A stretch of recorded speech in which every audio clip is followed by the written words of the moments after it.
Ini sing terakhir kula terangno tentang filosofi salat. Di kula suwun sing ngaji kula sing seneng kula senajan to donga iftitah mboten wajib. Tapi nanti kesempatan kedah diwaca karena ndak ada riwayat yang mengatakan ulama pernah meninggalkan itu. Senajan to sak kadar. Terutama pas napa inna sholati wa nusuki wa mahyaya wa mamati lillahi rabbil alamin. Itu salatku, ngibadahku, matiku, uripku namung kersane Allah. Utawa namung kangge Allah. Karena ini menjadi filosofi sing dadekno salat mari ahlil jannah. Jadi kita nak salat mesti ahlil jannah. Wong qad aflah, teman-teman bejo wis mesti bejane. Sampeyan ora usah wedi suul khotimah. Niku waswase setan. Mboten enten suul khotimah. Setan niku keliru, semua meden-meden itu. Nah, setan percaya suul khotimah ya kon gawe suul khotimah. Mulane kula anggere wedi suul khotimah omongan kula setan. Tan setan nak pancen aku mbok weden-wedeni suul khotimah, yo gawe wae aku ben suul khotimah. Aja meden-medeni tok. Dan kowe ketok dadi pangeran. Kowe dhewe ora siap dadi pangeran. Ya ora pangeran kok meden-medeni aku. Jadi setan memang harus dididik, kudu diancam, paham ya? Mulane kula ana kiai pemuja setan kula ora seneng setan godane ngene kiai ra mesti selamat, wong top-top ra mesti selamat. Itu namanya memuji setan karena dia nganggap setan itu luar biasa. Setan kudu mbok prekno, mbok anggap gagal. Tahan setan cek goblok, kowe meden-medeni aku suul khotimah aku tetap salat. Berarti kowe gagal. Karo dene nek kowe kepengin menungso sesat kabeh ya sesatno wae ora usah meden-medeni jare kowe kondang kok trimo mok ngono-ngono tok ae. Bedene ya ora tingkat kegagalannya, paham nggih? Jadi setan harus dididik bahwa dia juga sering gagal. Setan kan ingin manusia enggak sholat semua kan, zina semua, maling semua. Ternyata kita enggak maling. Yang sholat juga banyak. Itu kan berarti tingkat kegagalannya apa? Setan. Lagi kita ndak ora dan setan ku salat puluhan tahun digodho ilang gandene goblok kowe. Nak wong iku salat puluhan tahun berarti puluhan tahun dalam kegagalan setan. Mergo wong salat berarti setane gagal. Mulane kula mbek setan niku saiki tambah wani. Ya mletene ngono kon neraka ya kok gelem. Misale dekne hebat kan mboten purun Gusti tak ning swarga mawon. Ternyata dekne mlebu swarga gak iso kan? Lah ya mletene lah ya wong lemahe ngono kok mbok entut. Artinya setan kan lemah sekali kan? Lha iku sedekah lazim ketika ngendikan inna kaidas syaitani kana napa dhaifa. Sebenarnya setan itu dalam bahasa Quran itu dhaif sekali. Lemah sekali. Tapi kita sering muji. Nggih, sering napa? Sering muji. Darani setan hebat, wong wali, wong alim kadang digodho kena. Ya soal kena cara kena akeh ra kena ngono wis akeh napa? Akeh mboten napa? Kena. Minimal ngeten lho sampean. Tapi kula nate Gus kepengin tahajud ra sido tahajud berarti setane menang. Tapi setan ora sekedar kowe kepengin ra tahajud, kepengin kowe kafir. Ngomong kira tahajud tenan iku ya setan isih rugi kok. Tapi kowe jek Islam, tapi jek mlebu swarga, kepengin iku nganti apa? Kafir. Jebule kowe ora kafir kan? Lan ana ulama nak tangi turu gak tahajud, ndekne nangis. Angger kae gak tahajud nangis. Terus matur mbek pangeran, Gusti kenging napa kula mboten kasil tahajud. Ambek pangeran dingendikane ngene, teng kitab Al-Minanul Kubra karangan Imam Syaroni. Kowe ku ulama kok bento. Sing nurokno kowe sapa? Nggih jenengan Gusti. Sing maringi tangi sapa? Nggih jenengan. Ndak wis anggap ae kabeh kersaku, ora kersane setan. Wis bar. Mulane aku lara mati tahajud keterusan ya tenang mawon kula duwe ilmune, Kowe ku ulama kok bento. Sing nurokno kowe sapa? Nggih jenengan Gusti. Sing nangane sapa? Nggih jenengan. Lha iya, sak kabeh ku sing ngersakno aku ridho ra wis bar. Mulane kena tangi rali tahajud nggih ridho mawon. Apa meneh sebedino.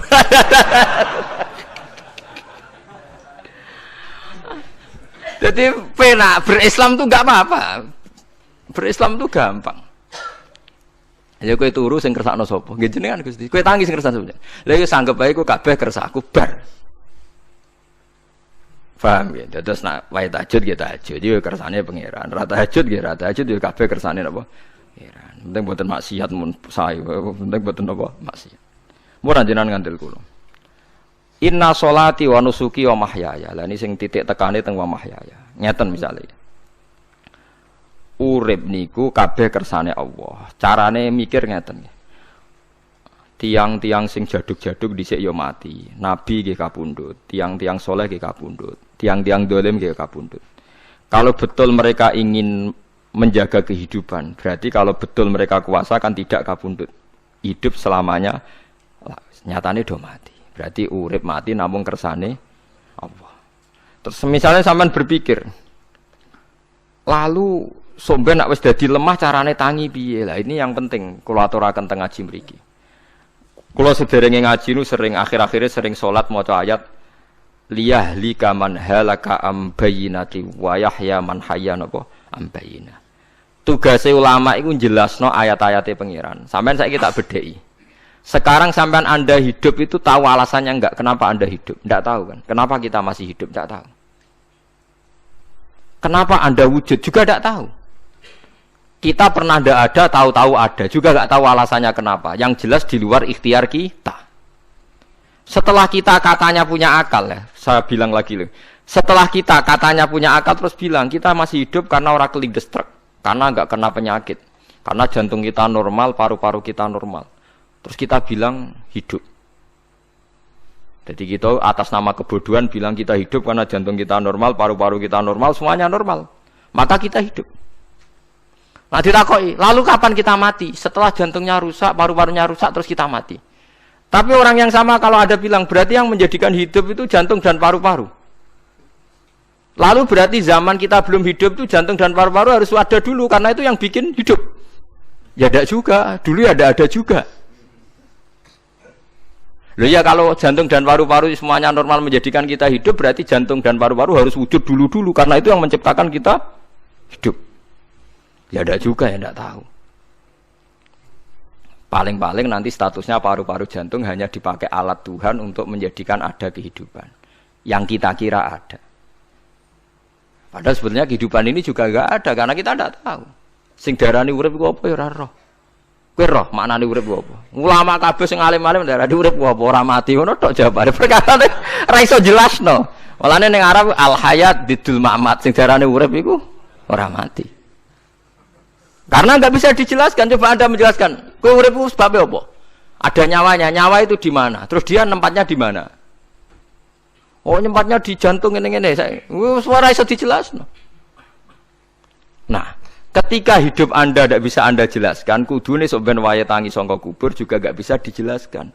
Karena wujud kita ya datang tanpa diundang dan tanpa ikhtiar kita. Nanti tangi saka kubur ya ora nganggo ikhtiar sama kan? Sama-sama ada kesimpulan lillahi rabbil alamin. Nah, tapi manusia atas nama akal sawangane hidup ini ada alasannya.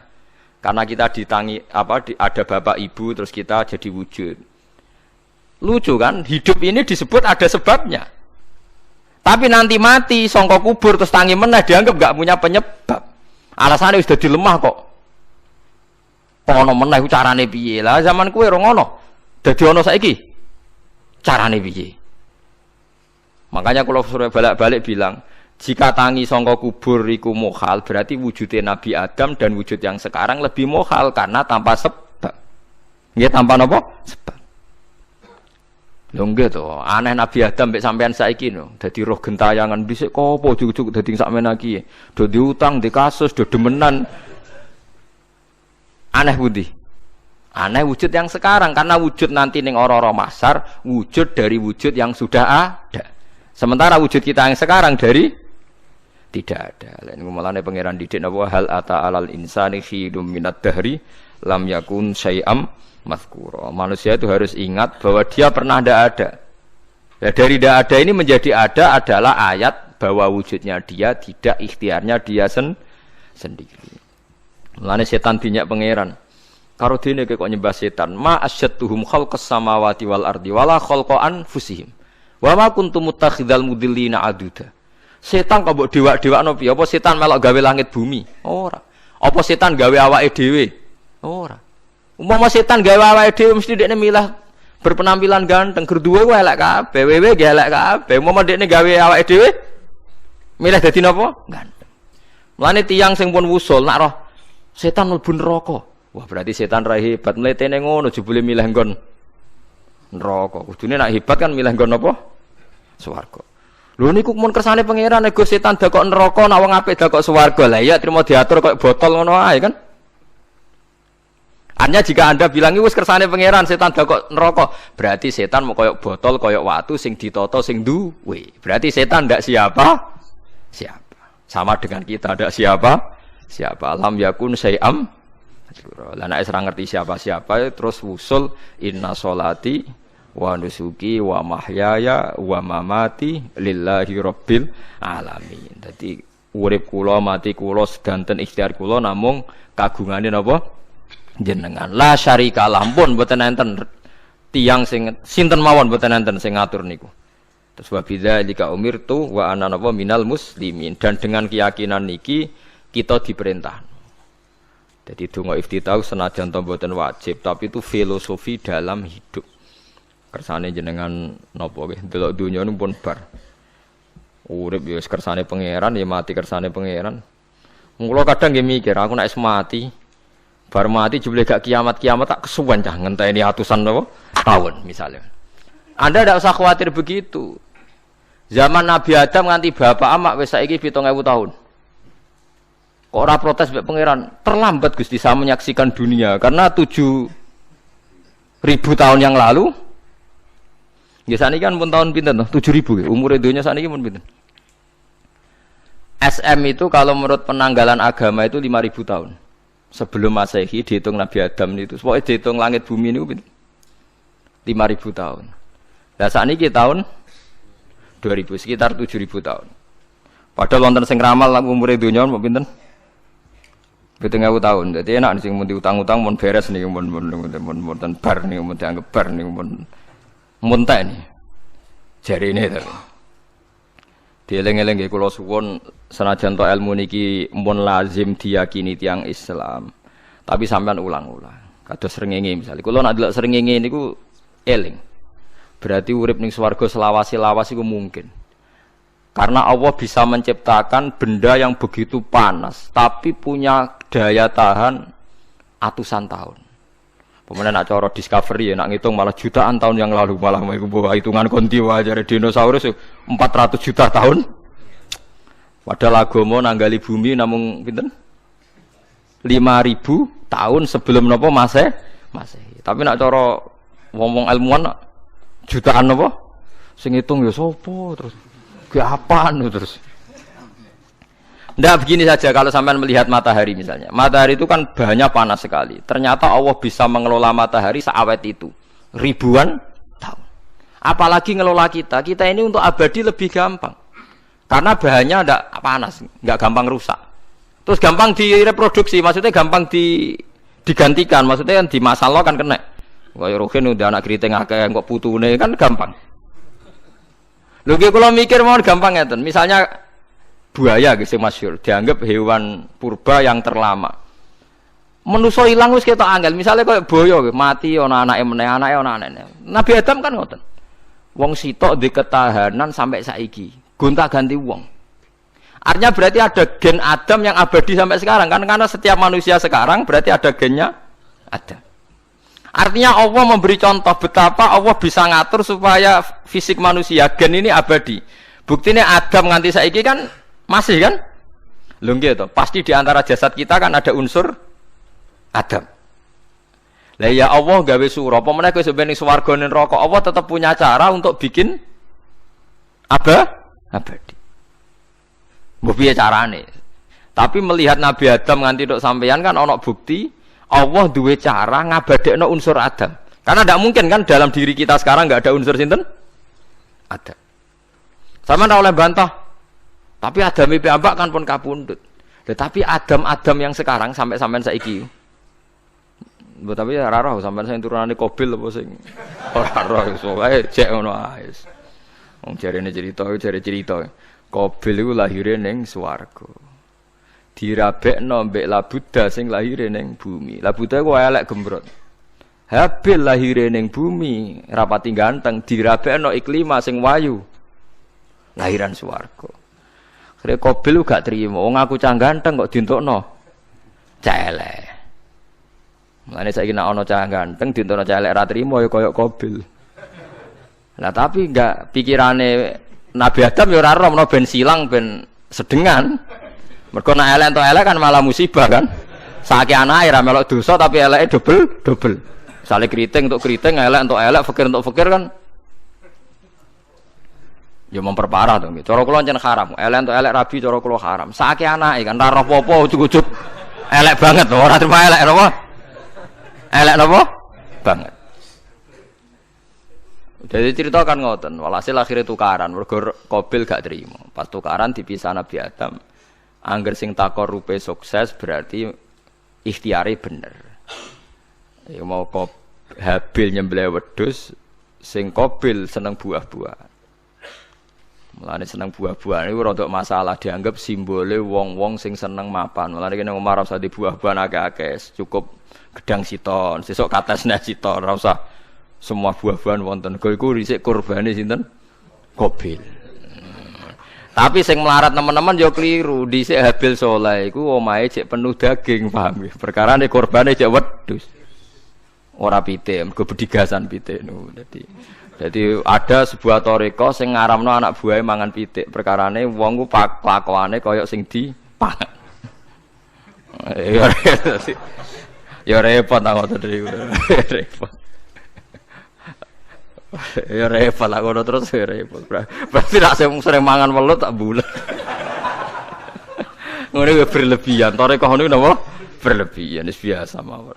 Kula nggih mboten fanatik iki biasa. Tapi kalian kula ora seneng mangan. Jadi kan unsur hewani saya kan ndak banyak. Kula rapati seneng napa mangan. Walhasil akhirnya Qabil korbannya enggak diterima. Habil diterima. Terus semenjak itu juga akhirnya walhasil Qabil mateni Habil. Jadi makanya konflik wedoan, konflik tertua. Mental membunuh ya mental tertua.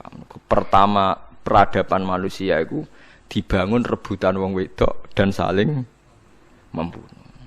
Nek ana tukaran kira usah gawa, iku tradisi terlama. Nggih, tradisi terlama manusia. Mesir kok bentrok padha Islame. Irak, Syria kok bentrok iku tradisi terlama. Demi wedokan nek direwangi tukaran, tradisi terlama. Wis biasa. Dadi iki biasa mawon urip napa? Biasa. Kabeh kejadian ngene iki wa inna sholati wa nusuki wa mahyaya wa mamati lillahi rabbil alamin. Macam-macam ya nek tiyang tasawuf ngartekno kabeh iku kersane Allah. Nek tiyang fikih ngartekno semua ibadah kita diikhlasno ora golek imbalan namung kabeh dipersembahkan kangge Allah. Cuma teori fikih ini ada kelemahannya, kesannya Allah itu butuh kita kasih. Padahal kita bisa sholat yang nganggo hidayate pangeran, iso zakat yang nganggo donyane pangeran. Kok kowe ngrasa zakat itu donyane sapa? Mulane sing bener nggih teori tasawuf, kita iso sedekah ya kersane pangeran. Sing kita sedekahno nggih donyane pangeran. Berarti lillahi. Nah, jadi lillahi ta'ala artinya nak cara tasawuf itu bahwa semua kebaikan kita ini karena Allah, karena hidayat Allah. Nah, cara fikih mboten kesannya kita yang berbuat lalu kita ikhlaskan Allah. Tapi pertanyaannya kan kita bisa berbuat itu pakai fasilitas apa? Hidayatnya Allah juga kan? Nah, makanya ilmu tertinggi dianggap tasawuf karena tasawuf ini yang benar-benar lillahi rabbil alamin. Tapi fikih juga baik karena wong kan seneng GR to nak muni aku alhamdulillah berzakat. Muni aku alhamdulillah berzakat itu kan ya ora jelas. Muni aku ngrasa dekne pelakune, muni alhamdulillah kersane Allah itu ya bahasa paling gak jelas. Tapi ya apik muni ngono, aku alhamdulillah bersolat. Ya pamer nak aku bersolat, tapi ya ngakoni nak kabeh kersane Allah. Lah nak kersane Allah sing dipamer apane kan ya ora jelas ya. Ya tapi itu apik lah. Muni apa? Aku alhamdulillah bersolat itu ya bahasa gak jelas, ya gak jelas juga bahasa itu tapi ben ngono. Faham geleng-geleng itu. Terus sholat niku ini yang keempat kalau ceritani hikayatu sholatil khosiin. Saya baca di beberapa kitab Sayyidina Umar niku dipanah. Panah niku rak wonten mata pancing. Jadi nak melebu niku ditarik sakit, nggih. Nak ditarik napa? Sakit sekali. Ditarik dokter paling canggih pun sakit. Akhirnya Sayyidina Umar kondo, engkau tarik pas aku sholat. Gua aku nak sholat iku lali. Tenan pas beliau sholat ditarik uga ubah blas ditakok iku jenengan ora krasa blas ora mosok aku ning ngarepe pangeran eling pangeran krasa lara kan dadi aneh tapi alhamdulillah kowe krasa sing aneh ya kowe wong sowan pangeran kok roh ana wong liwat ya roh jadi Sayyidina Umar dadi khusuke Sayyidina Umar nganti dipanah ditarik wak kangelan lara pesen engko aku tarik pas pas salat. Mulane ora ana sahabat mati kecuali pas salat. Mergo pembunuhe roh paling lengah iku pas salat. Umar dipateni pas aku yakin wong nakal mateni rugen pas salat ra iso yakin aku yakin. Plengane ngono jipi. Semasa salat tetep siaga aja. Iku sirine kena apa Umar dipateni pas salat. Kok musuhe ku ngerti, sahabat tuh paling lali nak pas salat. Sayyidina Ali kabudute nggih pas salat. Dan alhamdulillah cerita itu enggak ada sekarang karena yang salat luwih canggih, luwih napa? Canggih. Wah, tetep konangan lho. Salate plengan dis. Konsentrasi penuh menjaga diri sendiri. Dadi gak eleh pangeran. Jadi justru itu nunjukno hebatnya Sayyidina Umar. Wes ngerti dalam bahaya tetap sholat. Nah, sekali sholat dia yang pangeran tenanan. Mboten roh blas. Sayyidina Utsman nggih pas deres Quran. Wae rata-rata ulama dulu begitu. Nah niku masyhur Sayyid Ali Zainal Abidin itu pas dia sholat blandar ceblok sampai bajunya sobek, omah kobong dekne ra roh. Ditulung siapa saja enggak tahu. Ya dia kan asik mbek pangeran. Mosok jarene mosok aku pas madhep pangeran eling liyane. Nah, tapi kita ora iso kan bayangno salat-salat ke kelas ngoten niku. Nah, Kanjeng Nabi Muhammad soft paling guri niku yasma'u azizu sadri ka azizil mirjal. Nabi nak salat niku sing guri niku ngerti dentuman dadane Nabi saking wedine pangeran kados banyu sing umum. Ka'annahu husya alaih, sampai Nabi meh pingsan saking wedine pangeran. Ini disebut taqsa'irru minhu juludul ladzina yakhshawna rabbahum. Jadi Allah nazzala ahsanal hadithi kitabam mutasyabihan. Matsaniya taqsa'irru minhu juludul ladzina yakhshawna rabbahum. Makanya potensinya orang-orang soleh itu jarang sholat sunat karena sholat fardu saja butuh energi yang luar biasa. Meh kudu kesemper. Nah, alhamdulillah kita kan sholat biasa saja. Berarti qobliyah yo oke, ba'diyah yo oke, sholat yo oke, tapi cara dipateni wong ora iso. Ya tetep roh, tetep apa? Ngono ngrasane krungu.